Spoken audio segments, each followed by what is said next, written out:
అయోధ్య రామమందిర విరాళాల దుర్వినియోగం చోరీ కేసు దేశవ్యాప్తంగా తీవ్ర సంచలనం సృష్టిస్తున్న వేళ ఈ వివాదంపై శ్రీరామ జన్మభూమి తీర్థక్షేత్ర ట్రస్ట్ ఎట్టకేలకు అధికారికంగా స్పందించి కానుకల లెక్కలను తేల్చింది.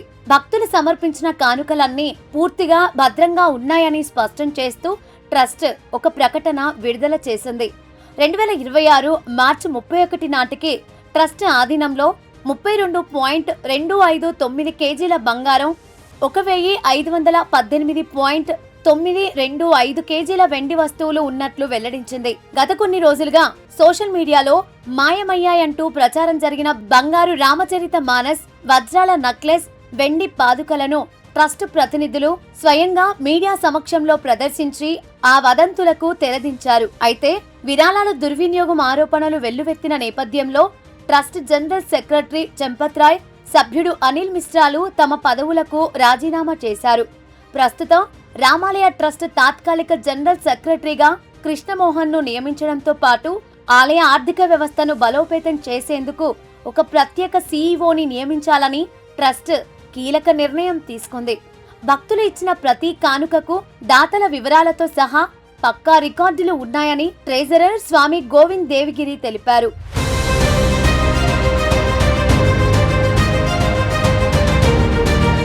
మరోవైపు ఈ భారీ విరాళాల చోరీ కేసును విచారిస్తున్న ప్రత్యేక దర్యాప్తు బృందం కీలక ఆధారాలను సేకరించి ఉత్తరప్రదేశ్ ప్రభుత్వానికి సమగ్ర నివేదికను సమర్పించింది.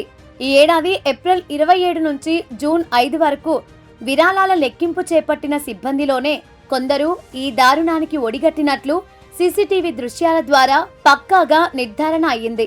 ఈ 39 రోజుల లెక్కింపు సమయంలో కొంతమంది సిబ్బంది కరెన్సీ నోట్ల కట్టలను, చిల్లర నాణేలను అత్యంత చాకచక్యంగా తమ దుస్తులు, జేబులో దాచిపెట్టి బయటకు తీసుకెళ్లినట్లు సీసీటీవీ రికార్డుల్లో స్పష్టంగా కనిపించింది. దారుణం ఏమిటంటే సిబ్బంది ఇలా దొంగతనాలకు పాల్పడుతూ ఉండటం చూసిన కొందరు పై అధికారులు కూడా వారిని కనీసం వారించడానికి లేదా ఆపడానికి ప్రయత్నించలేదని సిట్ తన నివేదికలో పేర్కొంది. నిందితులు ఈ కొద్ది రోజుల్లోనే దాదాపు 70 సార్లు దొంగతనాలకు పాల్పడినట్లు అధికారులు వెల్లడించారు. దర్యాప్తులో భాగంగా ట్రస్ట్ సభ్యులు, బ్యాంక్ అధికారులు, భద్రతా సిబ్బందితో పాటు లెక్కింపు సిబ్బందిని సిట్ విచారించింది. నిందితుల వాంగ్మూలాల ప్రకారం ఏప్రిల్ 27వ తేదీ కంటే ముందు నుంచే ఈ విరాళాల చోరీ జరుగుతూ ఉండొచ్చని అధికారులు గట్టిగా అనుమానిస్తున్నారు.